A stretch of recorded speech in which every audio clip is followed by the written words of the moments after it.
sa buong bansa, meron talagang kickback sa DPWH. Doon sa focus tayo doon sa lower house sa mga congressmen.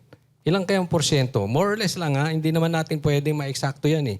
Meron pa bang kalahati dyan ng matino? 10%, 20%, 30%? May mga congressman kahit na matagal nang nasa Congress na talagang hindi tumatanggap ng kickback. Dahil I of course, hear it from them. I also hear it from people in their districts and I believe them. Pero I guess they also are not confrontational to stop the actions happening in their district engineering offices. Parang hindi lang nila papakialaman yung corruption. Kaya yung nangyayari, yung mga district engineering office staff ng DPWH ang kumukuha ng porsyento sa mga proyekto. Dahil, syempre, yung kausap naman ng contractor at yung mga nagbabayad sa contractor ay yung DPWH office.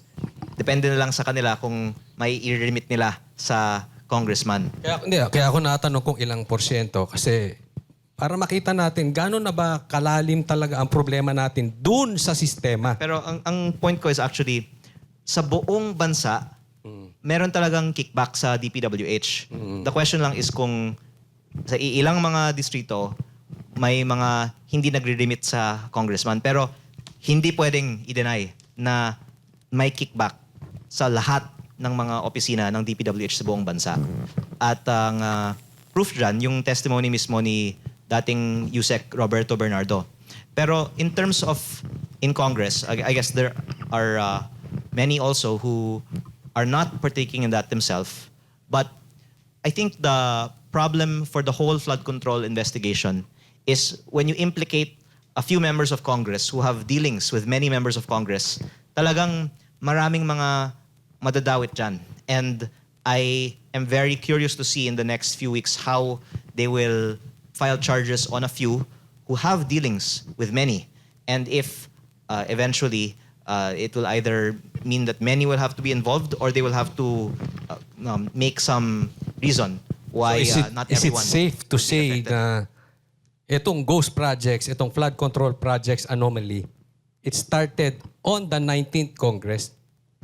Ang sinasabi naman ay hindi pa ako napanganak at corrupt na ang DPWH, di ba? At ang difference lang was the amount. Nung araw, di ba, 70 million per congressman, 200 million per senator. Eh ngayon, baka times 20 ng mga halaga na yan. At ang nangyayari lang, lumaki yung buong government budget. Nung baka 2016, 1 trillion lang ang Yan. ang GAA. Tapos baka by 2022 naging 4 trillion ba? Pero umabot na sa 6.7 trillion ngayong 2026. At as a percentage of GDP, it went from 14% to now 22 or 23%. And the solution, I think, is just to lower government spending. But as long as there is no strong public pushback to it, the temptation is for whoever is making the budget to make the budget as big as possible. Because I guess you want to maximize what you can while you're in the position. Okay, so this